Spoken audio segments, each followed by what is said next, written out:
Bonjour, rebonjour, maintenant que tout le monde est là ou presque. Merci à tous pour votre participation à ce jeudi de TI. Aujourd'hui, nous allons vous parler de CIPRE. Alors, CIPRE, c'est quoi? C'est un projet mené entre 3 instituts, Terre Innovia, Arvalis et l'ITB, l'Institut technique de la betterave, depuis 2015, pour accompagner les agriculteurs dans la transition agroécologique de leur système de culture. Concrètement, CIPRE, c'est un observatoire des pratiques, mais aussi des plateformes expérimentales et des réseaux d'agriculteurs. Je n'en dis pas plus et je laisse le micro à Domiti Jamais, qui est chargé d'études en système de culture et agronomie chez Terrinovia, puis ensuite Mathieu Loss et Nicolas Latray, responsables des deux plateformes CIPRE Berry et CIPRE Picardie, interviendront pour des résultats techniques. Avant de leur laisser la parole, sachez que ce webinaire est enregistré. Vous pouvez donc le retrouver sur notre chaîne YouTube en replay. Et pendant la présentation, vous pouvez poser toutes vos questions sur le chat en live. Nous serons ensuite ravis d'y répondre. Domiti, c'est à vous. Merci Stéphanie, bonjour à tous, donc bienvenue à ce jeudi de TI consacré à CIPRE. Donc, comme Stéphanie l'a dit, dont l'objectif est d'accompagner la mise au point de systèmes de culture innovants et multiperformants. Donc je vais commencer par une présentation un peu globale du projet CIPRE, puis je vous décrirai un peu les deux plateformes pilotées par Terrinovia du Berry et de la Picardie, et je vous donnerai quelques résultats de multiperformance de ces systèmes. Puis, je laisserai la parole donc à Mathieu et Nicolas pour donner des exemples d'enseignements techniques qu'on peut tirer de ces plateformes. Donc voilà, donc l'objectif global du projet CIPRE, c'est de produire et de diffuser des connaissances utiles pour la transition agroécologique des exploitations de la ferme France. Le projet se compose de 3 volets qui sont déclinés dans 5 territoires. Donc, on a un observatoire des systèmes actuels qui permet de mieux connaître les systèmes de culture des territoires dans lesquels le projet est implanté et mieux connaître éventuellement leurs performances. On a des plateformes d'expérimentation sur lesquelles donc, on va revenir plus en détail tout à l'heure. Et enfin, on a des réseaux d'agriculteurs en transition agroécologique qui sont aussi en interaction avec les plateformes d'expérimentation qui peuvent donc tester sur leur ferme des pratiques des plateformes ou vice-versa. Donc l'objectif, c'est qu'il y ait un peu des interactions et que les différents volets se complètent. L'objectif global du projet CIPRE est de viser la triple performance, donc à la fois sur les aspects de productivité, de rentabilité et de réduction des usages d'intrants et des impacts environnementaux. Et donc, comme on travaille à l'échelle du système de culture, c'est donc logique que le projet soit porté par les 3 instituts techniques de grande culture, donc à savoir Arvalis, l'ITB et Terrinovia, qui sont donc en partenariat sur les différentes plateformes pour travailler sur ce projet. Tu peux passer, Mathieu.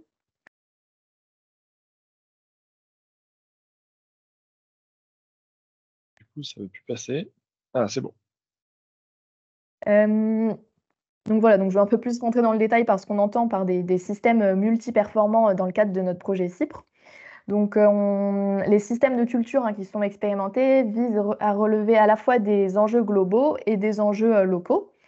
Donc par les objectifs globaux de multiperformance, donc on regarde donc les aspects de rentabilité, de productivité, en regardant notamment les indicateurs de production et d'efficience énergétique. Les systèmes innovants visent donc à réduire l'usage d'intrants, donc on regarde les IFT, l'usage d'azote minéral. Ils visent également à réduire donc les émissions de gaz à effet de serre, de réduire la consommation en énergie, et ils visent également à augmenter le stockage de carbone dans les sols. Donc on a donc 5 plateformes qui sont dans 5 bassins de production de grandes cultures qui font face à des problématiques différentes. Donc dans chaque région, les systèmes expérimentés visent à répondre à ces enjeux locaux. En Picardie, on y reviendra tout à l'heure, mais c'est des systèmes avec des cultures industrielles, avec des risques de tassement et de battance. Donc les systèmes vont essayer de répondre à ces enjeux-là. Dans le Berry, on va travailler sur la robustesse des cultures, la maîtrise des adventices, la fertilité des sols. Dans le Béarn, donc là, c'est des systèmes où on a plutôt de la monoculture de maïs. Donc là, les systèmes expérimentés, les systèmes innovants visent à trouver des alternatives au maïs en climat humide. On a aussi une plateforme dans les coteaux argilo-calcaires du Lauragais, donc là, avec des systèmes plutôt maïs-tournesol. Et là, les enjeux, c'est essayer de limiter les risques d'érosion. Et enfin, il y a une dernière plateforme en terre de craie de Champagne. Donc là, les enjeux sont plutôt sur l'augmentation de l'azote disponible. Donc voilà, on voit que la fertilité des sols, elle est quand même assez centrale dans les différents enjeux de ces plateformes.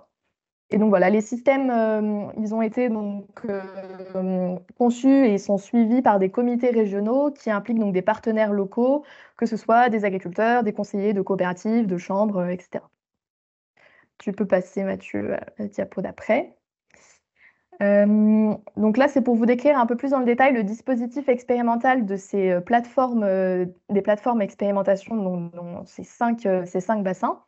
Donc, ce sont des plateformes de 5 à 10 hectares donc, qui permettent d'expérimenter vraiment en vraie grandeur avec du matériel agriculteur, en conditions agriculteurs. Et on a donc des répétitions, donc 2 à 3 blocs selon les plateformes. Donc, c'est un dispositif quand même assez original qui permet d'allier à la fois la rigueur statistique avec les répétitions, mais de travailler vraiment en conditions réelles agriculteurs avec du matériel agriculteur. Donc, il a été mis en place en 2015, première école 2016. Donc là, on a déjà 8 années d'essai. Et donc, sur chaque plateforme, on compare à la fois un système témoin qui, lui, est représentatif de la région, mais optimisé donc, avec les conseils des instituts techniques, et un système innovant qui, lui, est donc plus diversifié. On teste des pratiques innovantes et on mobilise donc différents leviers et qui ont donc été conçus pour répondre à ces objectifs de multiperformance et ces enjeux locaux. Si tu veux passer à la slide d'après, Mathieu. Où là, je vais pouvoir vous décrire un peu plus concrètement donc les plateformes Berry et Picardie pilotées par Terre Innovia, donc dans quel contexte on se place, quels sont les enjeux et quel système on expérimente. Donc là, dans le Berry, on est en sol argilo-calcaire superficiel.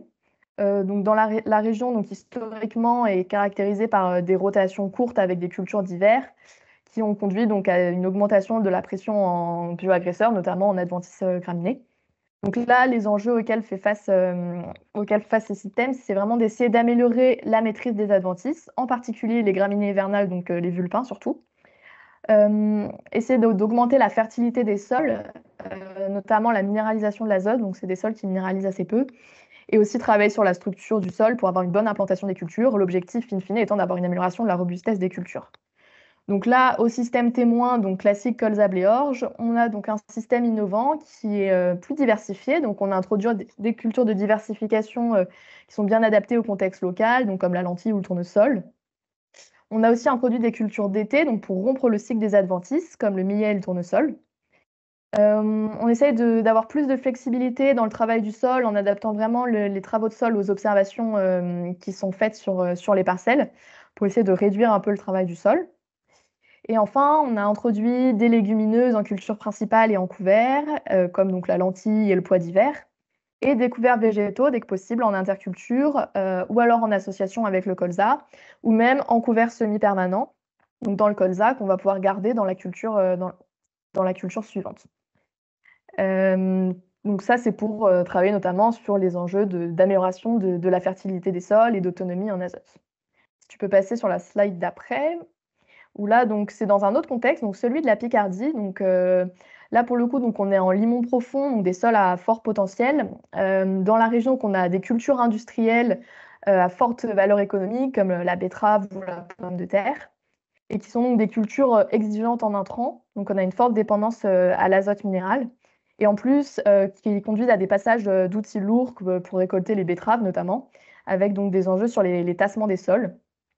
Et donc ce sont des limons qui ont des teneurs en matière organique assez faibles, ce qui peut conduire à des risques des problèmes de stabilité structurale et donc des risques de battance ou d'érosion.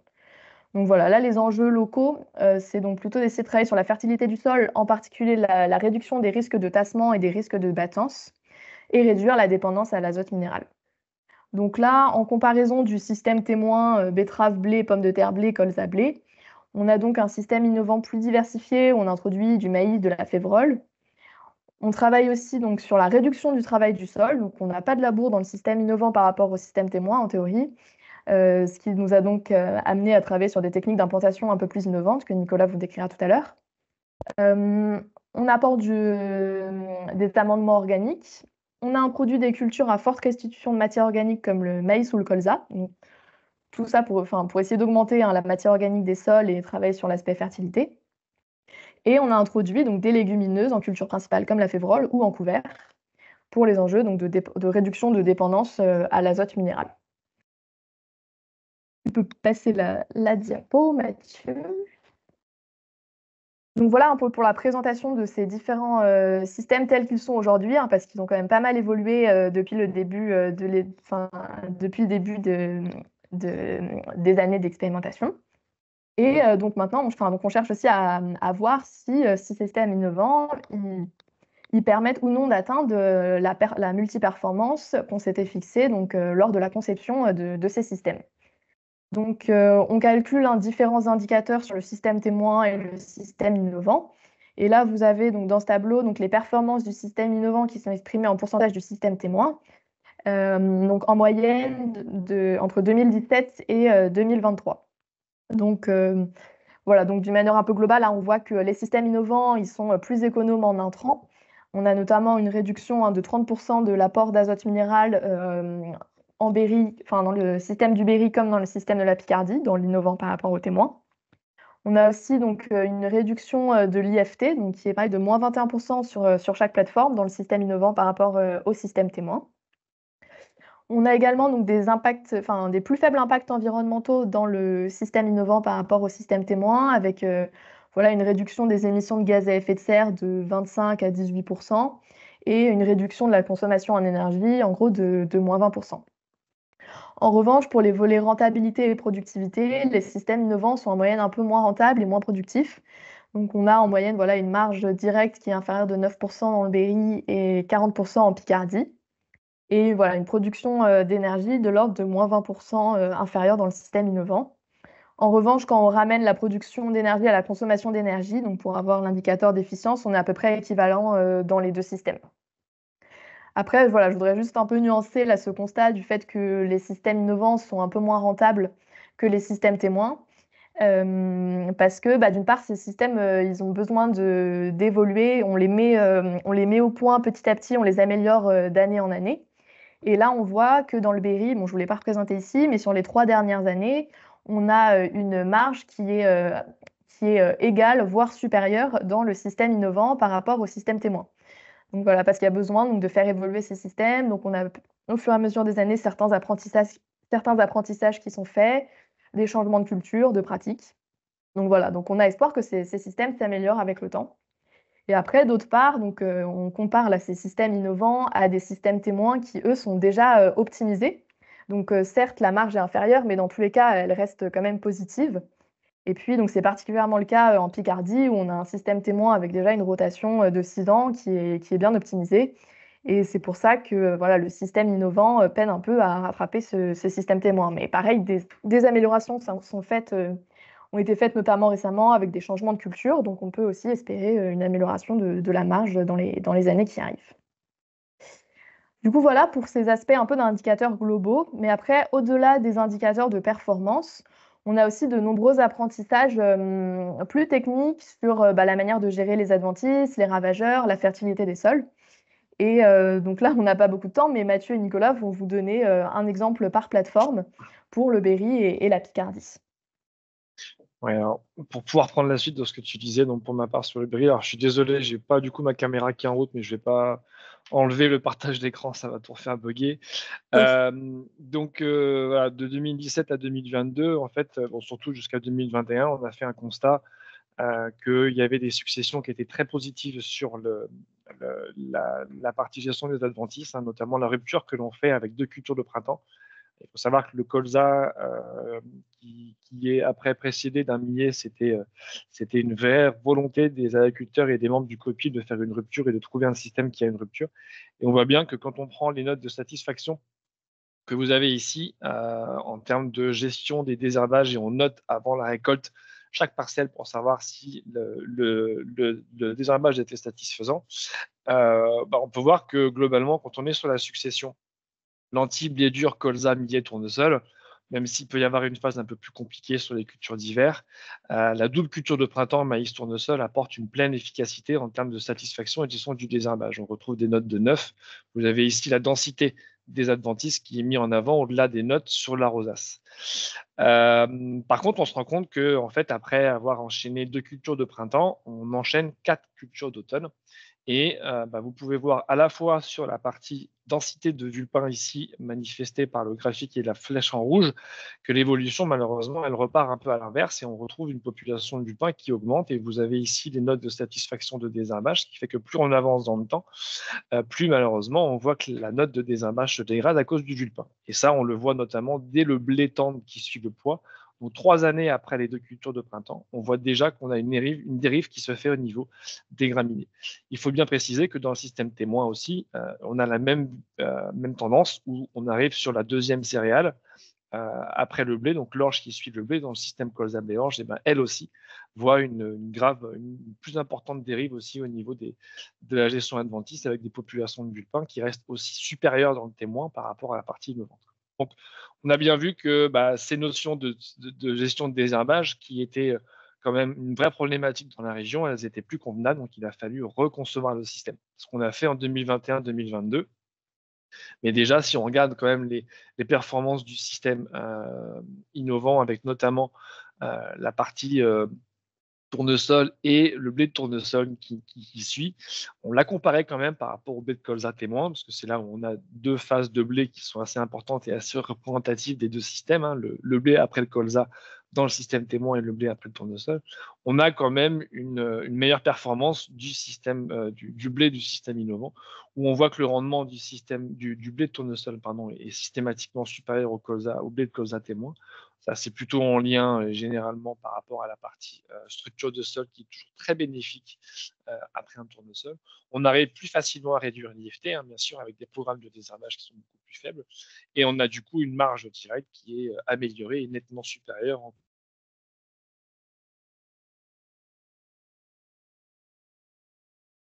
Qui vous montre un peu déjà la partie infestation. Donc, on a bien sur la partie technico-économique cet effet très positif de la double culture de printemps avant le blé. Alors, pourquoi est-ce que du coup on a souhaité reconcevoir le système? Même s'il y avait des aspects positifs, vous l'avez vu qu'à un moment donné, on dégrade trop le système, on n'est pas satisfaisant sur la gestion des adventices sur l'ensemble du cycle. On l'est à moitié et on est malheureusement à être à revoir augmenter la pression sur l'autre moitié. Ce qui fait qu'on a remis en place à partir de 2021-22 des nouvelles règles de décision qui ont été faites à l'issue de discussions avec les agriculteurs et les partenaires pour reconcevoir les systèmes.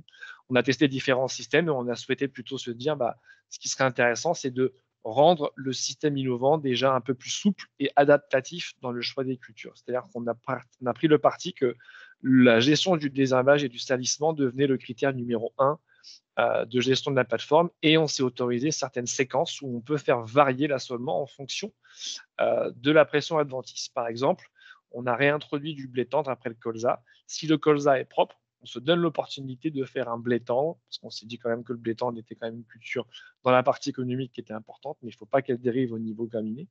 Par contre, si jamais la succession après le colza est trop sale, on va maintenir un millet.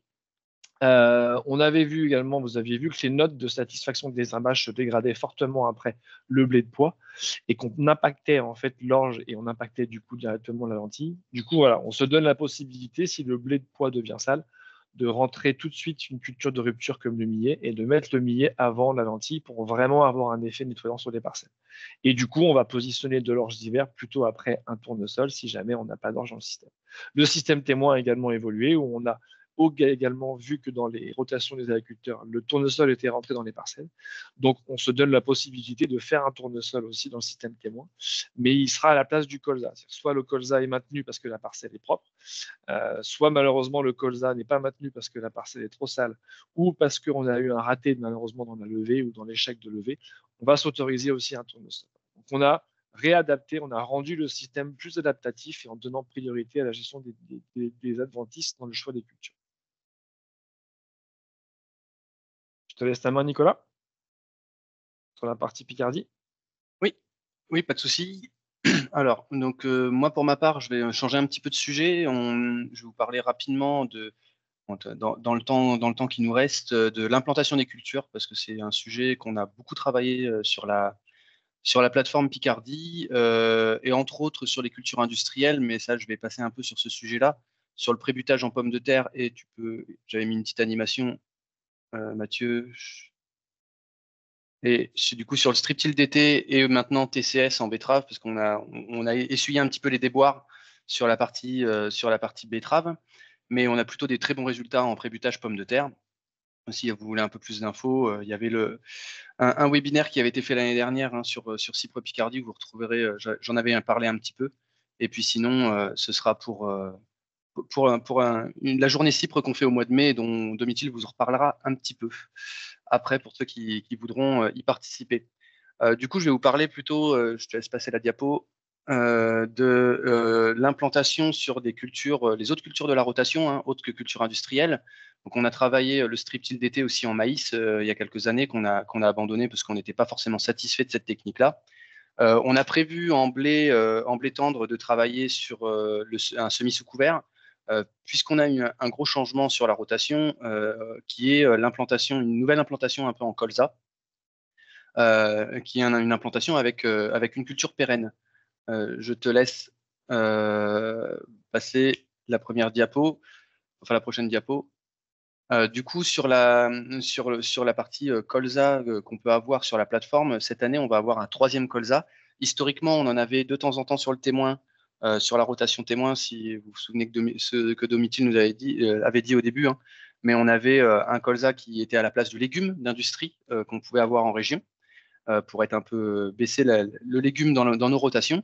Et puis, on en avait un tous les ans sur notre parcelle innovante avec en précédent févrole d'hiver, qui était toujours associé avec du trèfle d'Alexandrie et qui était semé strip-till monograine. Voilà un petit peu pour les grosses différences entre le témoin et l'innovant, puisque dans le témoin, on avait un précédent blé tendre, un peu plus classique, où on apportait une trentaine d'unités au semis, mais associé aussi au trèfle d'Alexandrie. On voyait quelques belles différences déjà. Et donc là, tu peux passer à l'animation. Pourquoi on a remplacé le légume pour cette nouvelle modalité, donc un 2e colza dans l'innovant, dû en grande partie à la problématique oiseau. La taille des parcelles ne nous permettait pas de mener sereinement le légume. On va dire qu'une année sur deux, on avait une récolte, et une année sur deux, on n'avait aucune récolte. Et donc tout de suite, ça a impacté économiquement, et ça répond en partie à la question qu'il y avait dans le chat que j'ai vu, sur laquelle on répondra après. Mais à la baisse de rentabilité qu'on pouvait avoir, quand on ne récolte pas du tout de légumes sur la rotation, c'est quand même une culture à haute valeur ajoutée, donc on avait des pertes de rendement non négligeables. Pareil, pourquoi on a arrêté le légume et on n'a pas essayé un autre légume? Parce qu'on était en pois de conserve ou en févrole, en flageolet, parce qu'on n'a pas l'irrigation. Et aujourd'hui, les légumes sans irrigation, c'est un petit peu compliqué, que ce soit au niveau du cahier des charges des industriels ou même pour la réussite de la culture. Donc, on a décidé de passer sur un colza associé. Pourquoi le colza associé avec une culture pérenne? Pour essayer de répondre à certains objectifs de Cypre, qui est de réduire la dépendance en azote.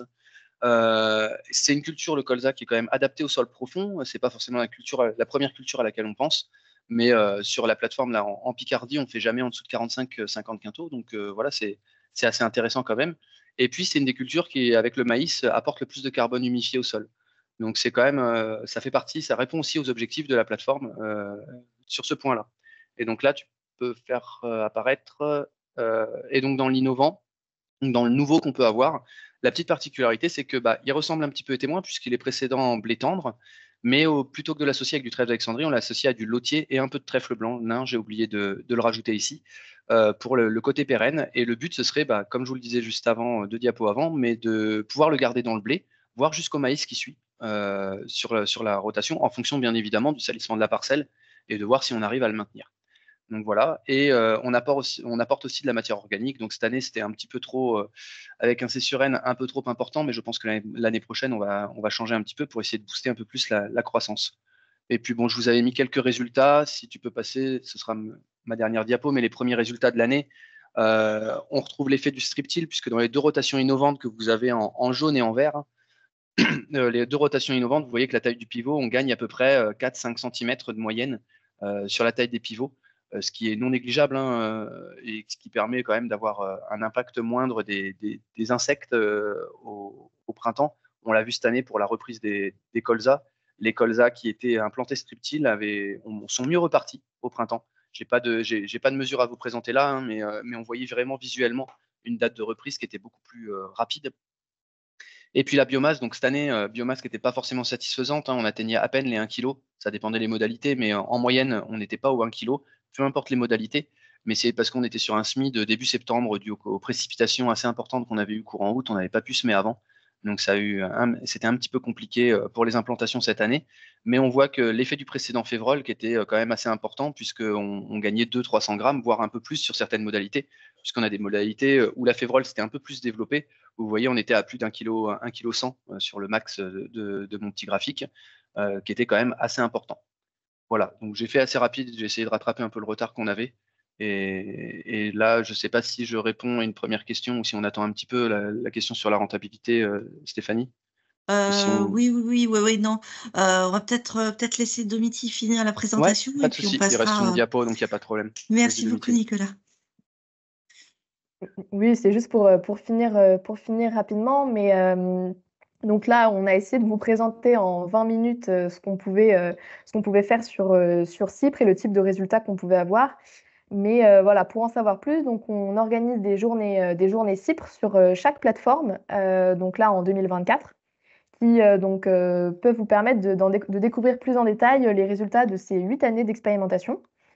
Donc que ce soit sur les résultats de multiperformance des différents systèmes ou sur les enseignements techniques qui sont issus de ces essais systèmes. Donc voilà, la première a lieu le 16 mai sur la plateforme Berry. Donc Mathieu a commencé à vous parler de la maîtrise des adventistes, mais vous aurez plus d'informations le jour J. Il y a d'autres thématiques qui seront abordées comme la fertilité des sols, l'implantation des cultures ou la multiperformance des systèmes. Euh, En Picardie, donc ce sera le 30 mai, donc avec voilà, plus d'informations sur l'implantation des cultures industrielles, donc les stratégies de non-labour et les leviers de robustesse du colza, mais également les leviers pour améliorer le bilan carbone de la plateforme, enfin du système. Et voilà, et vous avez des thématiques à peu près similaires abordées sur les autres plateformes, donc dans le Lauragais, sur la maîtrise des adventices, la fertilité des sols, mais aussi l'adaptation au changement climatique. Et dans le Béarn, donc là, on travaille plutôt sur des systèmes de maïs, avec donc voilà, des ateliers sur la diversification, les leviers pour améliorer le bilan carbone ou autres. Donc voilà, donc ce sont des événements qu'on organise avec Arvalis, l'Institut technique de la betterave et Terrinovia, qui sont gratuits et auxquels tout le monde peut s'inscrire. Oui, et d'ailleurs, vous pouvez vous inscrire. Je vous ai mis les liens directement pour vous inscrire. Il n'est pas trop tard. On a déjà des liens directs donc sur les 4 premiers événements. N'hésitez pas à vous inscrire. On vous accueillera avec plaisir. Alors, on passe aux questions. Alors, quelques petites questions. Je reprends le fil en passant déjà la première question. Alors, en Picardie, la marge semble assez fortement amputée pour le système innovant. Quelles pourraient en être les raisons? Et est-ce que la dynamique est à la hausse comme en Berry? Alors, je Nicolas? peux y répondre si tu veux, Bah oui. Domitille. Je vais y répondre. Ouais, Alors, si on passe année par année, on n'a jamais les mêmes raisons de pourquoi on impute ces grosses différences qu'on peut avoir. On a eu plusieurs années, je vous ai parlé très rapidement du strip-till d'été sur la betterave, hein. C'est une technique qu'on a voulu mettre en avant parce qu'on avait un strip-till à disposition et qu'on l'utilisait déjà en colza. Et puis, c'est quelque chose qui est un petit peu connu, mais dans les limons, c'est un petit peu compliqué. Et par exemple, on a déjà eu des années où on a perdu en rentabilité sur la betterave d'à peu près 30-35%. Donc déjà, ce point-là était assez important. Il y a autre chose qu'il faut savoir, Domitille vous en a parlé en introduction, c'est que les deux systèmes, que ce soit le témoin qui est en 6 ans ou l'innovant qui est en 9 ans, les résultats sont extrapolés sur des exploitations de 160 hectares. D'un côté, du coup, on a une représentativité plus importante des cultures, une surface plus importante des cultures dans le témoin, surtout des cultures industrielles dans le témoin par rapport à l'innovant. Donc, quand on fait des très bons résultats, qu'on a déjà un résultat moindre dans l'innovant et qu'en plus, on a une surface plus importante dans le témoin, ça fait qu'on a ces écarts qui sont plus importants également. Si je prends l'exemple de l'année dernière, sur toutes les cultures, on était à peu près équivalents, mais on a fait des très très bons résultats en céréales avec une marge nette qui était autour des 2400 euros hectare. Et donc, cette marge nette, quand on la met sur le blé, le nombre de blés qu'on a sur le témoin, on est à peu près à une année sur 2, hein, pour faire simple, sur la rotation, puisqu'on est à 6 ans et on a 3 ans de blé sur la rotation, comparé à l'innovant, où là, on va avoir qu'un tiers de blé sur la rotation. Donc, avec une grosse marge comme ça et une très bonne performance de ces cultures-là, tout de suite, ça fait une différence qui était celle de l'année dernière de mémoire d'une 15-20 de pourcents. Donc, on avait réduit l'écart, mais lorsqu'on a des trop grosses performances de certaines cultures, c'est un petit peu compliqué. On est déjà sur un système témoin très bien optimisé pour la région, déjà en 6 ans, assez diversifié, on va dire. Donc, on s'est expliqué ces différences de rentabilité et c'est pour ça qu'on vous montre là, qu'on vous a présenté quelques résultats des leviers qu'on peut mettre en place sur chacune des cultures. On ne va pas vendre les rotations telles quelles, mais on s'est expliqué les différences qu'on peut avoir d'un point de vue rentabilité en tout cas. Et oui, avec le temps, on réduit aussi cette différence et cette dynamique, elle est quand même à la hausse, un peu comme dans le Berry. Ça fait déjà 2 ans qu'on s'en sort un peu mieux. Mais on a pris des grosses, des bonnes gamelles certaines années et on est là pour prendre les risques aussi avec ces plateformes-là pour les agriculteurs. Voilà. Parfait, merci Nicolas. J'espère que ça répond à la question. Oh, je pense, oui. La réponse était très complète. Il y avait une autre question sur la production d'énergie, mais Domiti a répondu sur le fil.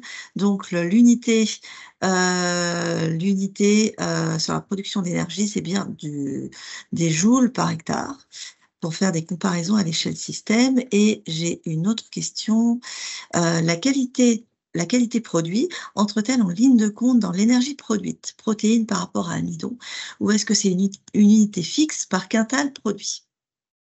Qui peut répondre? Je vais tenter de répondre. Non, c'est une unité fixe par quintal produit. L'idée, c'est d'utiliser cette unité, c'est pour pouvoir faire des comparaisons à l'échelle système, ce qu'on ne peut pas faire avec le rendement. Donc, c'est pour ça qu'on utilise cette unité-là de production d'énergie. Mais après, la qualité des cultures, c'est un autre critère qui, évidemment, est pris en compte sur les plateformes, mais on l'intègre notamment si la qualité ne correspond pas aux critères requis par les coopératives avec des réfactions de prix. Mais voilà, ça intervient plutôt à cet endroit-là, quoi.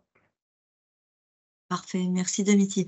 Moi, j'ai une dernière petite question. Là, pour l'instant, il n'y en a pas d'autres, mais n'hésitez pas, c'est pas encore trop tard si vous avez quelques questions. Quelles sont les interactions entre les réseaux d'agriculteurs et les plateformes?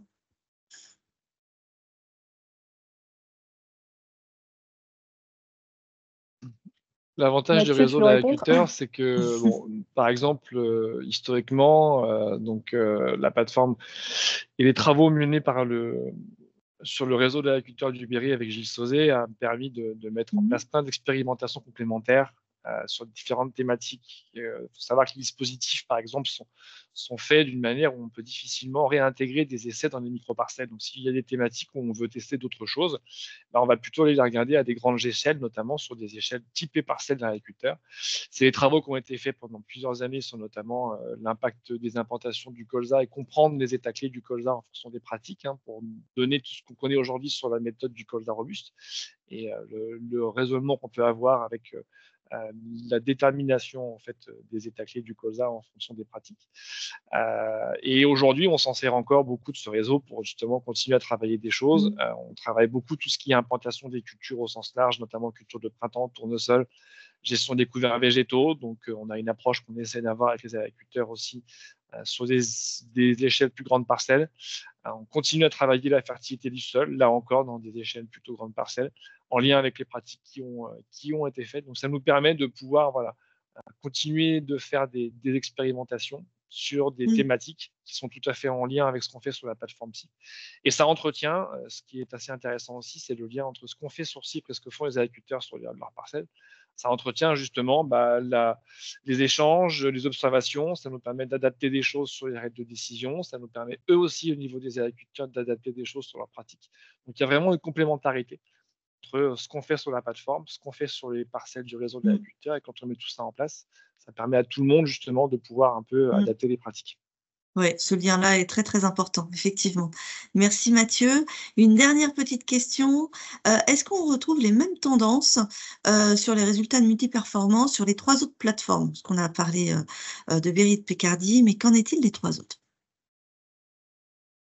Eh ben, on retrouve du coup, sur toutes les plateformes, cette tendance vraiment d'amélioration des performances environnementale et réduction de l'usage des intrants. Donc, ce qu'on a vu dans le Berry et la Picardie, ça, on le retrouve vraiment dans tous les systèmes innovants qu'on teste. Et après, sur le système du Béarn, on a aussi une amélioration des performances économiques et de productivité. Mais c'est vrai que cette question elle reste encore un peu sensible aussi en Champagne et en Lauragais, où ça reste le volet un peu rentabilité et productivité sur lequel, voilà, sur lequel le système innovant est encore un peu moins performant. Merci beaucoup à tous. Alors, on vous donne rendez-vous sur les plateformes expérimentales au moment des journées CIPRE. Donc, vous avez les liens pour vous inscrire directement à ces journées. Merci à tous. On espère que ce jeudi TI vous a intéressé. Prochain rendez-vous de jeudi TI le 2 mai pour parler de poids. Et n'oubliez pas, vous pouvez vous retrouver ce webinaire sur notre chaîne YouTube. N'hésitez pas à le liker, à le partager sur vos réseaux. Un grand merci à tous pour votre attention. On a un peu débordé cette fois-ci, mais c'était pour des choses très très intéressantes, très complètes. Et merci beaucoup et très bel après-midi à tous.